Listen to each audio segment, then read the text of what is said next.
Rasil TV. Untuk Islam yang satu.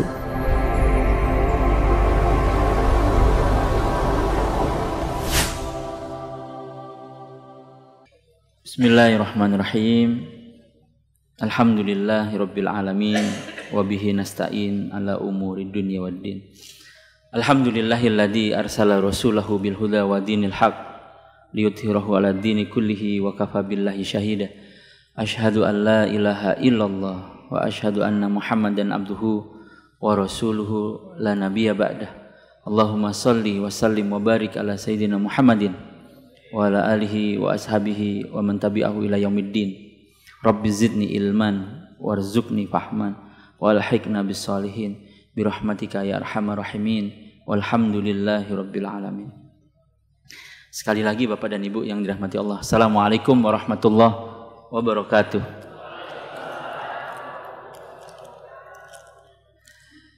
Yang bagi-bagi permen silakan dibagikan. Hari ini Rasulullah ulang tahun. Mari kita selawat bersama-sama.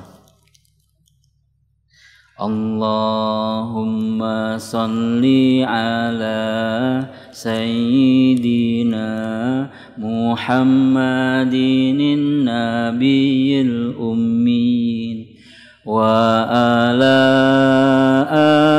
alihi wa sahbihi wa sallim. Allahumma salli ala sayyidina Muhammadin nabiyil ummin wa ala alihi wa sahbihi wa sallim. Mari bersama-sama. Allahumma salli ala sayyidina Muhammadin nabiyil ummin wa ala alihi wa sahbihi wa sallim. Sekali lagi. Allahumma salli ala sayyidina Muhammadin nabiyil ummi wa ala alihi wa sahbihi wa sallam. Penutup.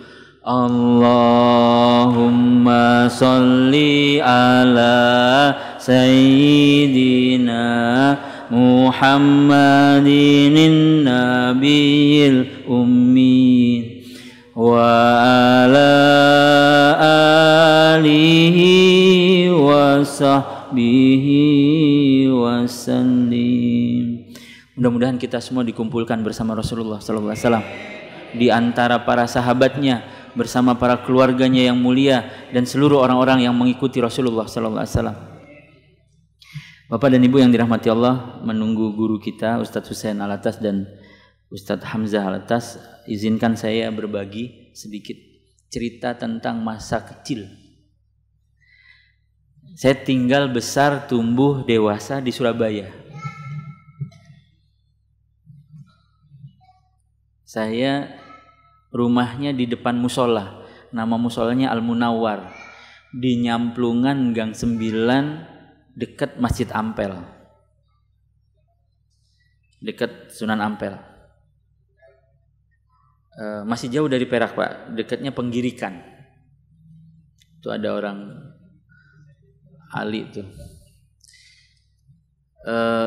Karena di depan rumah itu musola, maka nenek saya itu sering nyuruh saya ke masjid, sejak subuh. Pernah satu ketika, ini cerita saya ulangi lagi supaya menyegarkan suasana pagi. Subuh-subuh pagi saya sudah diminta nenek saya ke musola. Alhamdulillah muazzinnya sakit, jadi nggak ada yang azan. Sudah masuk subuh belum ada yang azan. Akhirnya saya yang azan. Selesai semua azan, sholat, saya pulang. Di depan rumah nenek saya udah nunggu. Nanya, "Her," katanya gitu.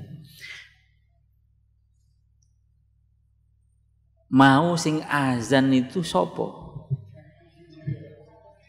Tadi yang azan siapa? Sakno melas wis tuwek kok disongkon azan. Kasihan, melas banget, udah tua masih disuruh azan. Kenapa? Saya tanya, kenapa Mbah? Suaranya itu loh. Suaranya itu sedih, melas. Sampai-sampai aku khusyuk sholatku.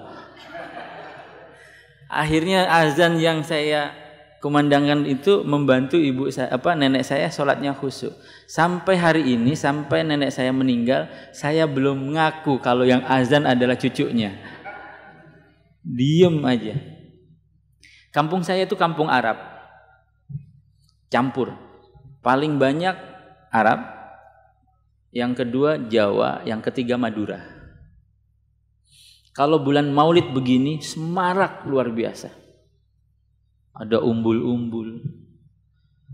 Malah pada hari perayaan Maulidnya, setiap rumah ba'da maghrib atau sebelum maghrib sudah ke masjid dan musola bawa makanan. Kumpul di musola. Nanti ba'da maghrib di depan musola itu jalanan ditutup, tikar digelar, makanan ditukar, berjajar panjang sekali. Semua anak-anak makan pesta. Saya tanya kepada ibu saya, "Ini ada apa Bu, kok rame banget?" Kata ibu saya, "Rasulullah ulang tahun." Biasanya mbah saya, nenek saya akan beli macam-macam, ada madu mongso bikin, tolong dibagiin Maulid Nabi. Tolong dibagiin. Saya tanya, "Ada acara apa Mbah kok dibagi-bagi?" Kata mbah saya, "Rasulullah ulang tahun." Jadi saya kenalnya Rasulullah ulang tahun pada zaman itu. Pada maghrib semua makan luar biasa. Di Surabaya itu Bapak dan Ibu yang dirahmati Allah, ada satu pasar namanya Pasar Genteng. Ada orang Surabaya nggak sini? Pasar Genteng itu kalau bulan Maulid begini buka hampir 24 jam. Pagi sampai siang dagang sayur, ba'da maghrib sampai jam 10 dagang mainan anak-anak. Mainan anak-anak kayak pasar malam gitu. Pasar malam sepanjang malam, sepanjang 1 bulan. Yang paling saya seneng di zaman itu adalah kalau ada orang bawa ember besar ditaruh di tengah lalu jual perahu Mas Danu, puter yang klotok pakai minyak itu. Saya seneng banget nungguin di situ sampai perahunya tutup. Ngelihat itu, dibeliin, nggak beli Pak, Masya Allah. Dulu saya sedih, zaman itu susah. Pernah nih ada nenek saya sama kakak saya jalan jauh nyari utangan kontrakan rumah mau habis. Cuman punya uang 25 perak. Jalan sampai kehausan, akhirnya beli es teh manis. 25 perak dapat es teh manis. Alhamdulillah, yang minum saya doang. Nenek sama kakak saya enggak kebagian, saya minum. Jadi tungguin gitu ngeliat perahu kerotok-kerotokan, lalu bikin senapan-senapan. Oh, Masya Allah. Saya tanya kepada semua orang, jawabannya sama.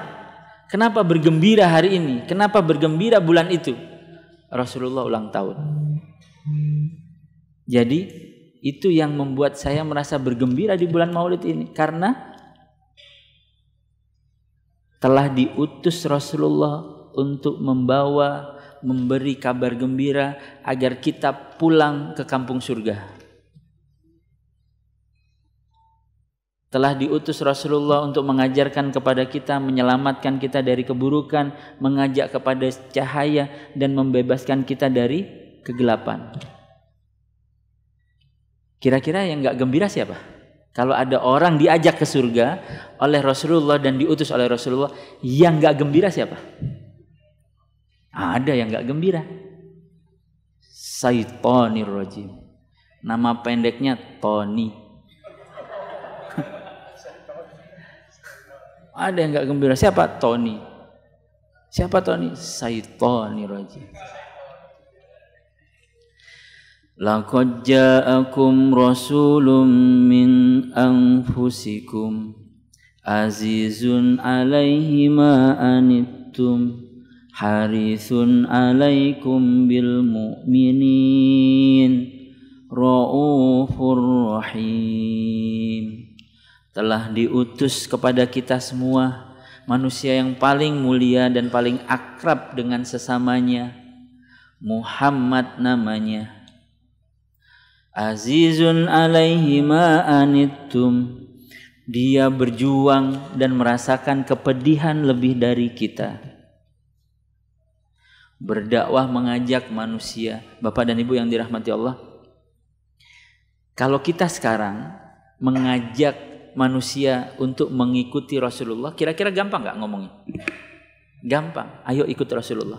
Tapi bayangkan ketika Rasulullah hidup, ngajak manusia ngikuti dirinya, kira-kira gampang apa mudah?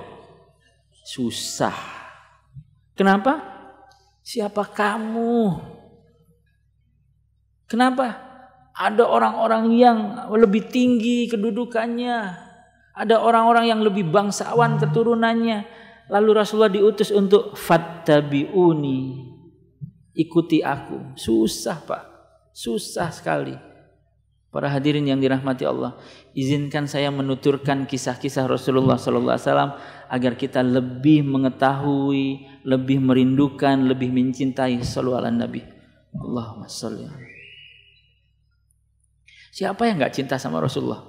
Azizun alaihi ma'anittum harisun alaikum bil mu'minin. Rasulullah itu cita-citanya enggak pernah macam-macam. Cita-citanya cuma satu. Ingin kita selamat sebagai orang beriman. Harisun alaikum bil mu'minin. Enggak pengen macam-macam. Masyiral muslimin rahimakumullah. Sebelum Rasulullah berangkat berhijrah sallallahu alaihi wasallam bersama Sayyidina Abu Bakar As-Siddiq radhiyallahu an, beliau menyiapkan perjalanan hijrah. Harta-harta titipan yang dititipkan kepada Rasulullah satu persatu dikembalikan kepada orang Quraisy. Bayangin Bu, kalau ibu benci sama seseorang, kira-kira ibu mau nitip harta nggak ke dia? Kenapa nggak mau? Bu EM kenapa nggak mau Bu EM? Takut susah dicairin. Kalau bapak punya harta, bisa nggak, sanggup nggak hartanya bapak titipkan kepada orang yang bapak benci? Orang dititipin sama yang kita cintai aja suka berkurang, apalagi sama yang benci. Hampir seluruh orang Quraisy yang memiliki harta lebih, dia titipkan kepada Rasulullah SAW.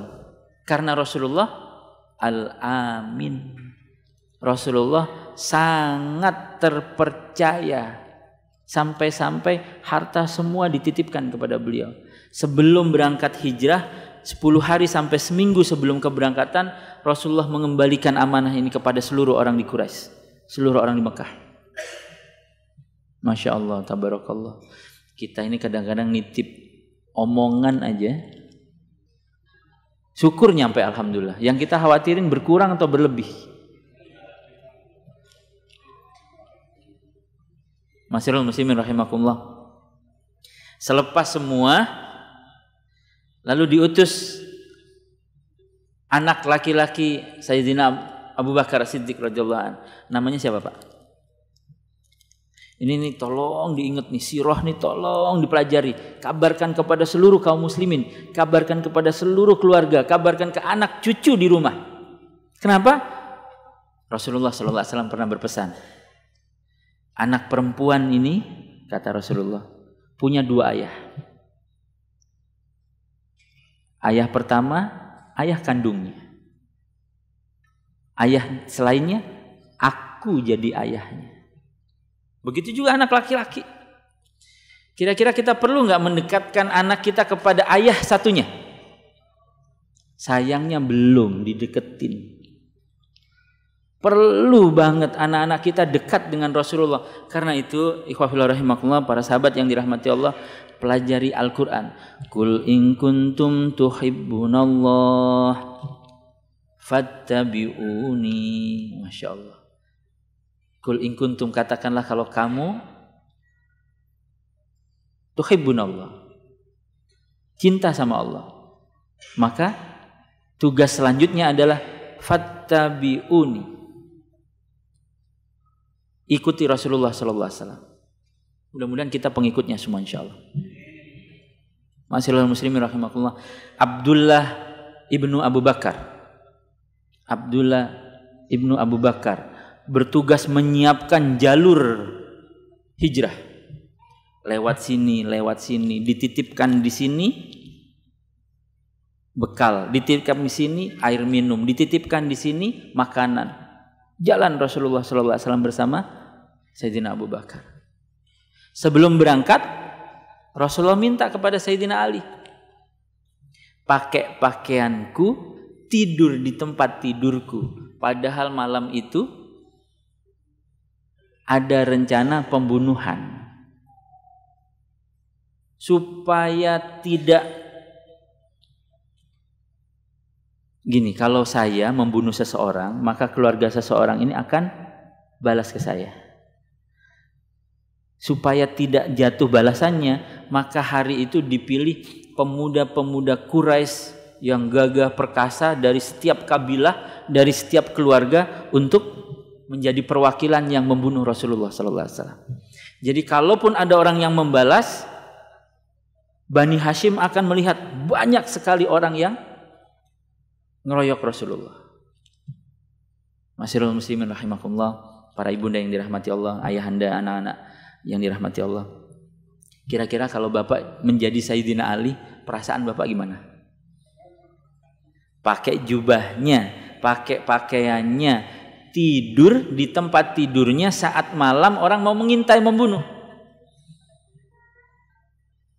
Masih sempat bakar obat nyamuk? Udah nggak sempat, Bu. Deg-degannya luar biasa. Bayangkan itu, Allahumma sholli ala Sayyidina Muhammad wa ala. Wah, Masya Allah. Rasulullah keluar rumah.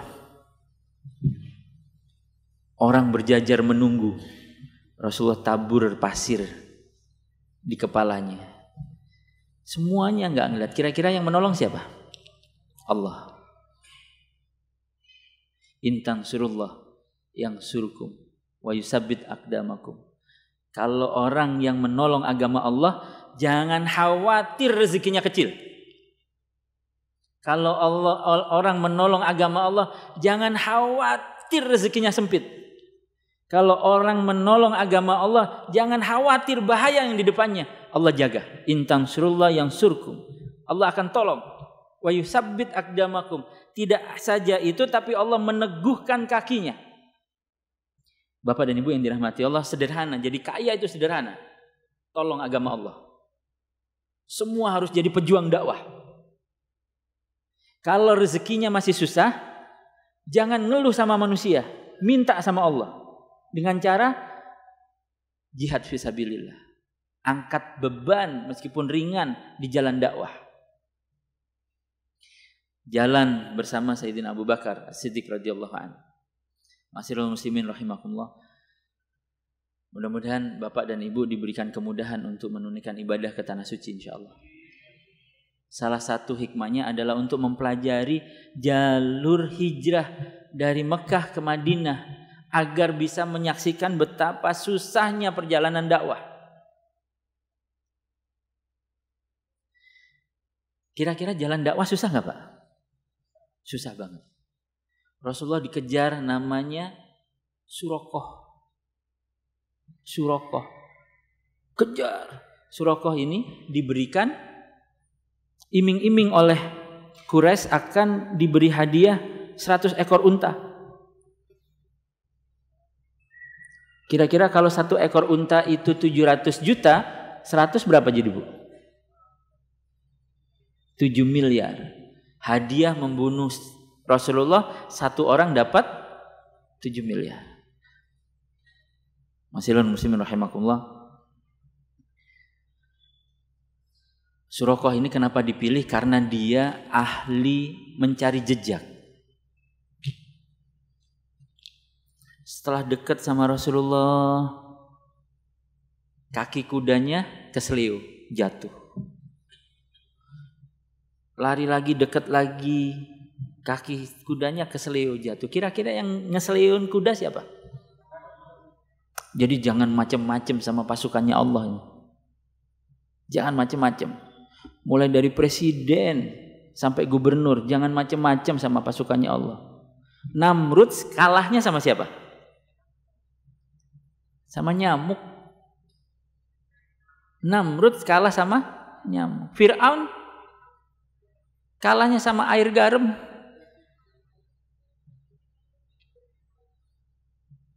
Jangan macam-macam sama ulama, sama orang-orang alim, jangan macam-macam. Kalau tidak, hidupnya sempit. Udah ada buktinya belum? Banyak buktinya. Yang baru-baru ini kejadian ada. Sempit hidupnya. Masihul muslimin rahimakumullah. Lari dikejar Rasulullah. Lalu kemudian setelah dekat sama Rasulullah, Suraqah ini mengacungkan pedang. Muhammad, kalau aku membunuhmu sekarang, siapa yang menolongmu? Kita ini tahu yang akan menolong kita Allah. Tahu banget kita. Tapi kalau kita bapak dan ibu mau dibunuh orang, lalu bilang, siapa mau menolongmu? Bilang, Allah. Kira-kira bapak langsung dibunuh apa ditunda dulu? Saya pernah ngalamin di Jatinegara kecopetan.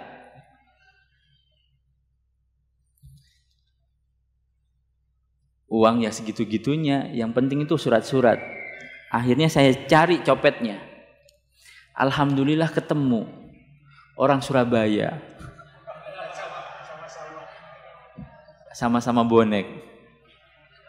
Saya tanya, ya apa dulur dewe kok dicopet iki? Saya tanya, kenapa sih kok saudara sendiri copet? Kan karena pakaiannya begini, dia langsung, sopo Ustaz, sopo? Kok sih? Entah nono gini, 15 menit kembali. Jadi selama nunggu saya dijamu Indomie. Saya tanya, ini uang dari mana? Gini aja nih, nanti kalau dompet kembali aku yang ngeraktir.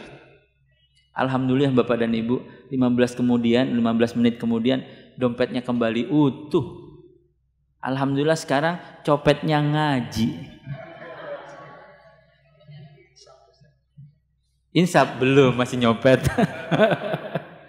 Pelan-pelan, nggak usah buru-buru ngajak orang itu. Yang penting ngajak.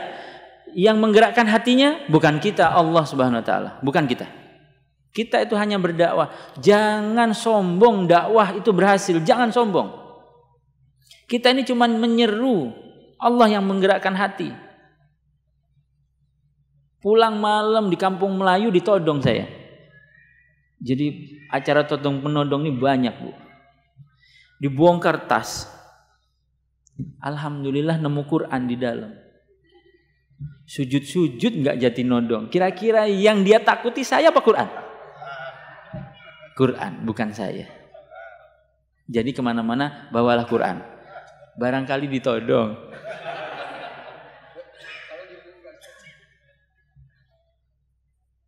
Jangan jauh-jauh sama Quran, jangan jauh-jauh.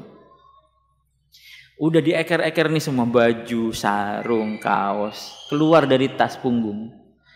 Ketemu Quran. Dibalikin semua, Pak. Meskipun enggak dilipat, dimasukin. Alhamdulillah. Masihul muslimin rahimakumullah. Rasulullah dalam berhijrah luar biasa, ketika ditodong oleh Suraqah, kata Rasulullah, Allah yang akan menolongku. Allah. Ngomong Allah itu dari sini supaya bergetar di sana. Allah.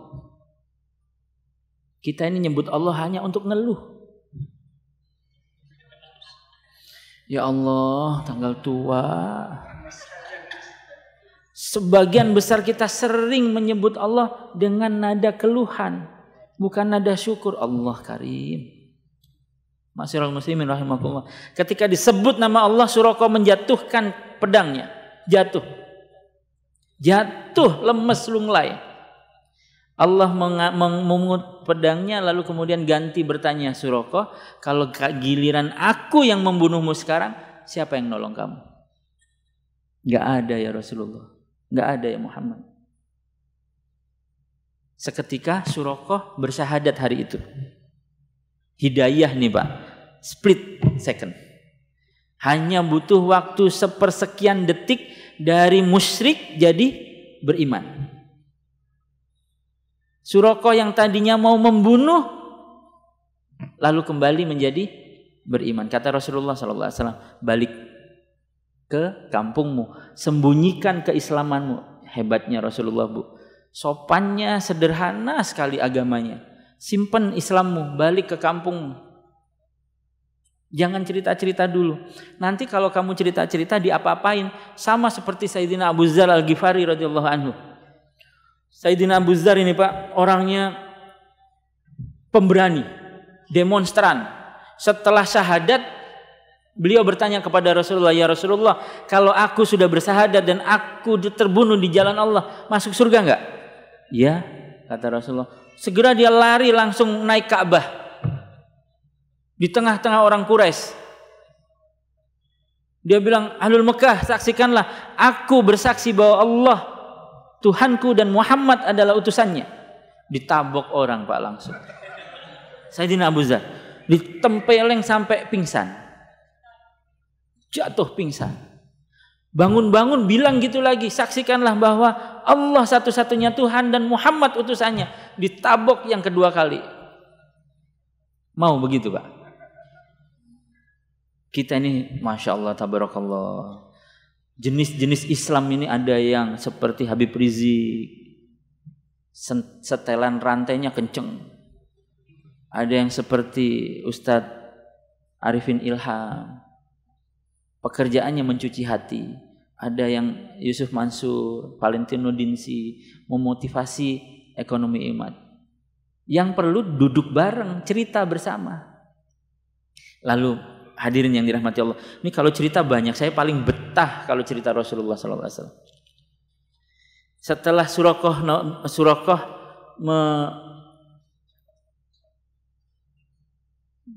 Suraqah bersyahadat, lalu Rasulullah menjanjikan sesuatu. Karena kamu dapat 7 miliar, kan iming-imingnya 7 miliarnya. Karena kamu dapat 7 miliar, aku akan menggantikan dengan yang lebih baik. Apa ya Rasulullah? Aku akan memberikanmu mahkota dan jubah kaisar Persia. Padahal Rasulullah sedang dalam keadaan genting, dalam keadaan susah, dalam keadaan bahaya. Tapi optimisnya Rasulullah terhadap keberhasilan dakwah. Aku akan memberimu mahkota dan jubah kaisar Persia. Artinya Persia akan dikakulkan. Persia akan dikalahkan oleh kaum muslimin. Nanti Bapak dan Ibu yang dirahmati Allah, di zaman Rasulullah masih hidup, janji ini belum bisa ditunaikan. Lalu kemudian diwariskan kepada Sayyidina Abu Bakar dan kemudian ditunaikan pada zaman Sayyidina Umar. Di dalam masa Sayyidina Umar, pasukan muslim berhasil mengalahkan Persia. Dan yang pertama kali dicari oleh Sayyidina Umar adalah Suraqah. Aina Suraqah? Aina Suraqah? Suraqah kebetulan jadi pasukan infanteri, pasukan jalan kaki, bahkan tanpa alas kaki. Aina Suraqah? Ta'alina, duduk sini. Ketemu Sayyidina Umar. Aku ingin menunaikan apa yang telah Rasulullah sampaikan, Rasulullah pesankan. Rasulullah menyampaikan ini dan ini. Kira-kira kalau ibu ditawari begitu, ibu terima enggak? Dijanjikan pecinya apa namanya? Mahkotanya ini bertahta intan berlian, Bu. Ditunaikan. Suraqah bilang apa, Pak? Dulu yang aku cari memang itu. Sekarang aku enggak mau menukar ini dengan itu. Aku nggak mau menukar iman dengan sesuatu yang akan aku tinggalkan. Masya Allah, tabarakallah. Bapak dan Ibu yang dirahmati Allah, di masa hijrah ini Rasulullah SAW itu perih Pak hidupnya, melakukan perjalanan dari Mekah. Tapi Rasulullah itu nggak pernah hilang optimismenya.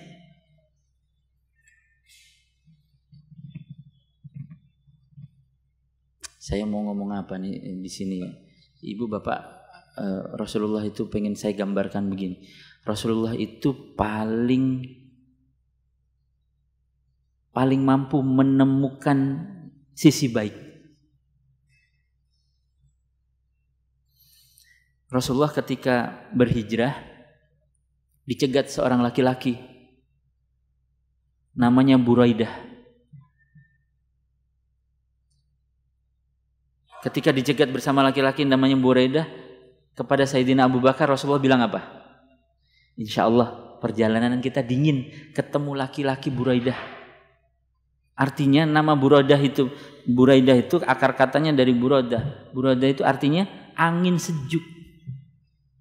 Karena itu Bapak dan Ibu yang dirahmati Allah, yang optimis saja hidup ini. Optimis saja. Berat, pasti berat, semua orang berat.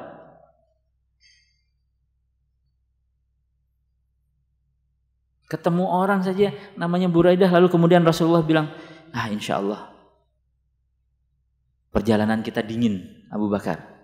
Sampai di satu kampung namanya kampung Bani Sulaim. Rasulullah tanya kepada Abu Bakar, kita sampai di mana? Kita sampai di kampung Bani Sulaim ya Rasulullah. Alhamdulillah, berarti kita selamat. Sulaim dari salam. Kita ketemu sesuatu, hujan, ya Allah mendung banget ini gitu. Hujan belum turun, Bu. Selama beberapa hari ini kan panas. Sebelum hujan kemarin, panasnya ya Allah luar biasa. Rasulullah tidak pernah melakukan itu. Kalau itu semua yang kita lakukan, Masya Allah, tabarakallah. Sampai di Gua Sur. Allahumma sholli ala Sayyidina Muhammad wa ala alihi wa sahbihi ajma'in. Ketika Rasulullah bersama Abu Bakar di Gua Sur, bayangkan Rasulullah SAW sudah keletihan. Ibu pernah naik ke Gua Sur? Ayo saya ajakin naik. Insya Allah saya bisa naik ke Gua Sur. Gua Sur itu gini, nanjaknya luar biasa tajam, turunnya drop off. Rasulullah sengaja naik ke Gua Sur ini supaya tidak diikuti oleh Quraisy yang mencari jejak beliau. Masyiral muslimin rahimakumullah, sesampai di Gua Sur, Sayyidina Abu Bakar masuk gua lebih dulu. Untuk istirahat, dibersihin semua temboknya, lantainya disapuin. Banyak lubang-lubang di antara dinding tembok gua itu. Sayyidina Abu Bakar mencopot jubahnya, nyobekin satu-satu. Ditutup. Semua lubang di gua itu ditutup oleh Sayyidina Abu Bakar. Supaya tidak ada binatang yang keluar dari lubang itu. Karena kalau ada binatang dan kemudian berbisa, Sayyidina Abu Bakar takut Rasulullah terkena. Jadi ditutupin semua. Tinggal satu lubang yang enggak tertutup dan habis jubahnya Rasulullah SAW. Maka ditutup dengan tumitnya Abu Bakar As-Siddiq. Ditutup sama tumitnya. Rasulullah tidur di pangkuan Sayyidina Abu Bakar. Masya Allah, mesra nggak Pak? Bapak dan Ibu pernah punya sahabat? Kalau sahabat kita duduk di pangkuan kita, Rasulullah dan Sayyidina Abu Bakar, Rasulullah tidur di pangkuan Sayyidina Abu Bakar. Allah karim. Padahal satu tumit Sayyidina Abu Bakar menahan lubang yang ada binatangnya. Tahan. Qadarullah, ternyata memang lubang itu yang ada binatangnya. Kalau ibu-ibu sedang memangku suami ibu tidur di pangkuan ibu. Bapak-bapak kira-kira juga begitu, sedang memangku istri. Istri bapak dan ibu sedang tidur di pangkuan bapak dan ibu. Ada kecoa. Nggak usah binatang berbisa, nggak usah binatang berbisa. Kecoa aja. Kira-kira yang terjadi apa?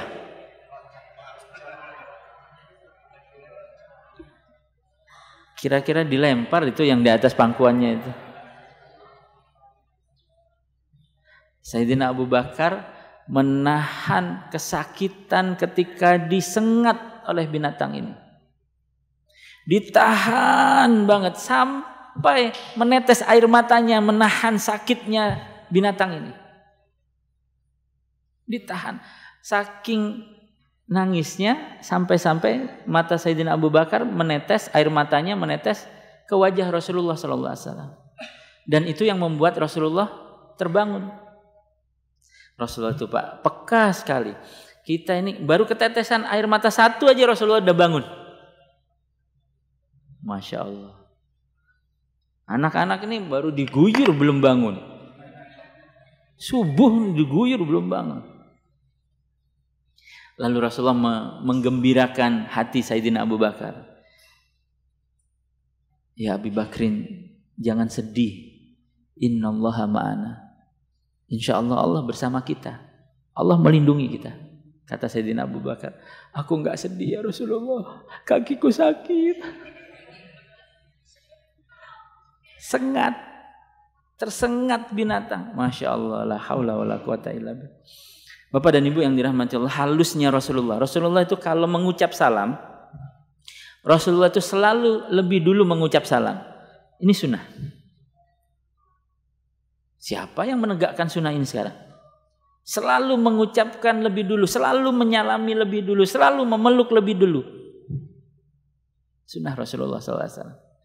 Kita lihat dulu, sama nggak celana? Sama. Salah. Kita lihat, sarungan. NU nih.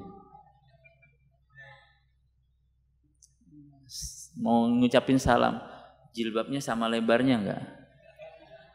Kalau kurang lebar, kayaknya bukan golonganku. Ini jilbab diikat-ikat. Nah, ini jilbab lepet. Selalu begitu. Padahal Rasulullah SAW memberikan contoh kepada kita. Ustaz jangan gitu Ustaz. Saya jadi susah Ustaz ngomongnya.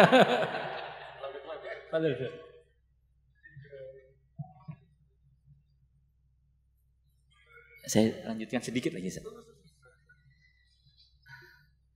Jadi susah ngomong. Kalau murid ada guru kan susah. Tuh sampai mana lupa. Nah, ada sahabat saya, Uncle Firman. Rasulullah itu Bu kalau mengucapkan salam nggak terlalu pelan, nggak terlalu kenceng. Pas. Yang terjaga mendengar, yang ketiduran nggak sampai terbangun. Sementara kalau sahabat saya ini Uncle Firman itu kalau salam di rumah, Assalamualaikum, saudara. Pak Munif yang di sebelah sama Ibu Irene yang di sebelah sampai pasti kedengaran. Sama saya pernah di kafe, saya baru masuk kafe, rencananya sih nyamar gitu. Pakai celana training sama kaosan, baru masuk kafe, Uncle Firman udah Assalamualaikum saudara. Semua orang nengok, udah nggak jadi nyamar. Masyaallah muslimin rahimakumullah, betapa halus budinya Rasulullah. Sunnah-sunnah itu semuanya berpangkal kepada akhlakul karimah, khuluqun azim.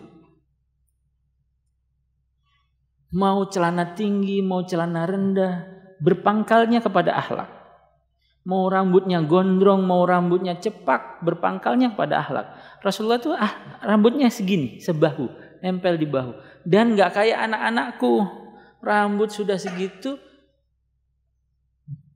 poninya itu nutup wajahnya sebelah. Dikit-dikit gini, dikit-dikit gini. Padahal Rasulullah itu rapi, bersih, wangi. Tangannya Rasulullah itu selalu dingin. Masya Allah. Selalu sejuk, selalu wangi. Siapa yang nggak ingin mencium tangannya? Bau pempek. Tadi pagi sarapan cuka nyempempek. Rasulullah selalu memberikan contoh yang paling baik. Ada satu ketika Rasulullah datang ke rumah Sayyidah Fatimah. Rupanya anak dan menantu Sayyidah Fatimah dengan Sayyidina Ali sedang berbeda pendapat. Biasa suami istri. Rasulullah tanya kepada Sayyidah Fatimah, mana Ali? Tahu keluar? Gak mau jawab karena memang sedang gak enak hatinya. Lalu Rasulullah mencari Sayyidina Ali. Rasulullah bertemu Sayyidina Ali sedang tidur di Masjid Nabawi, di tanahnya. Lalu kemudian Rasulullah membangunkan Ali. Ali bangun. Sayyidina Ali bangun itu tanah masih menempel di pipi, Bu, nempel di bahu gitu. Kemudian Rasulullah mengusap-usap membersihkan pipinya. Mana ada mertua sama menantu begitu sekarang? Sunnah nih, sunnah mertua, bukan hanya sunnah di masjid, sunnah mertua kepada menantu. Rasulullah datang membersihkan Sayyidina Ali. Kata Rasulullah, ya Allah, ini Abu Turab nih, Abu Turab, bapaknya tanah. Lalu menantunya jawab apa? Wallahi, panggilan yang paling aku cintai adalah ketika Rasulullah memanggilku Abu Turab. Aku suka sekali. Sunnah antara mertua dan menantu. Masya Allah. Sunnah antara ayah dan anak perempuannya. Ketika Rasulullah duduk bersama para sahabatnya, lalu kemudian Sayyidah Fatimah datang, Rasulullah selalu berdiri menyambut Sayyidah Fatimah, memberikan penghargaan yang luar biasa. Sunnah Rasulullah kepada anak laki-laki, dibangun fisiknya, dibangun. Ada satu ketika Sayyidina Hasan itu ceramah mirip Rasulullah di rumah. Rasulullah sembunyi di belakang pintu. Mana coba kakek yang punya cucu? Sudah meneliti cucunya cara wudunya belum? Sudah meneliti cucunya bacaan sholatnya betul atau belum? Mana nenek-nenek sudah memeriksa bacaan Qur'annya para cucu enggak? Rasulullah memberikan. Sayyidina Hasan berceramah mirip sekali gayanya Rasulullah sallallahu alaihi wasallam. Dari belakang dipeluk. Cucuku. Yang kita kenalkan cuman Rasulullah ditunggangi unta-untaan begitu. Padahal ibrohnya masih banyak. Tapi saya tuh khawatir kalau cerita kebanyakan tentang Sayyidina Hasan dan Husain, saya dituduh Syiah. Sementara kata Rasulullah, Sayyidul Sabab fil Jannah. Ini pemimpin-pemimpin pemuda di surga nanti. Kalau disebutkan sebagai pemimpin surga, para pemuda kira-kira kita wajib nggak mempelajari? Wajib. Ma'asyiral muslimin rahimakumullah. Pelajari sirah. Apa yang diajarkan oleh Al-Quran tentang bagaimana cara Rasulullah beradab, berakhlak, berinteraksi. Anak-anak kecil nih Pak suka nunggangin Rasulullah. Lalu kemudian ada sahabat bilang ketika Sayyidina Hasan dan Husain menunggangi punggung Rasulullah, para sahabat bilang gini, Hasan, Husain, tungganganmu itu adalah sebaik-baik tunggangan. Lalu Rasulullah jawab apa Pak? Rasulullah menjawab, betul, dan penunggangku adalah sebaik-baik penunggang. Bangga enggak kira-kira? Jadi selalu mengembalikan kepada orang-orang untuk besar hatinya. Selalu mengembalikan kepada orang-orang untuk tinggi cita-citanya. Rasulullah tidak pernah mematahkan harapan anak-anak. Enggak pernah. Rasulullah jangankan manusia Pak. Unta aja ditanya kabarnya. Rasulullah SAW. Ada seorang sahabiah namanya Khawat. Kemana-mana beliau ini selalu naik unta atau menggandeng unta. Hari itu beliau pergi melakukan pekerjaan, untanya nggak kelihatan. Disamperin sama Rasulullah SAW. Ya Khawat, wahai Khawat, kemana untamu, apa kabar dia? Masya Allah, unta ditanyain kabarnya. Rasulullah punya bighal, keledai. Rasulullah kasih nama lucu banget. Rasulullah kasih nama beliau Duldul. Duldul, sini Duldul. Rasulullah punya gelas. Diberi nama gelasnya Ar-Royan, pelepas dahaga. Coba Bu, nanti pulang. Terima kasih Ondi, alhamdulillah sudah mandi. Pengumuman. Mobil RAS 2536 TOM, mohon dibetulkan parkirnya. Mobil RAS 2536. Kurang lebih begitu apa yang bisa saya sampaikan sebagai pembuka pada acara PAP, pengajian Ahad pagi hari ini. Mudah-mudahan Allah merahmati kita semua insyaallah. Menumbuhkan subur rasa rindu dan cinta kita kepada Rasulullah SAW. Dan rasa cinta serta rindu ini mengajak kita untuk lebih tunduk patuh kepada Allah Subhanahu wa taala. Hadanallahu wa iyyakum jama'in wal afu minkum. Assalamualaikum warahmatullahi wabarakatuh. Tafadhal Ustaz.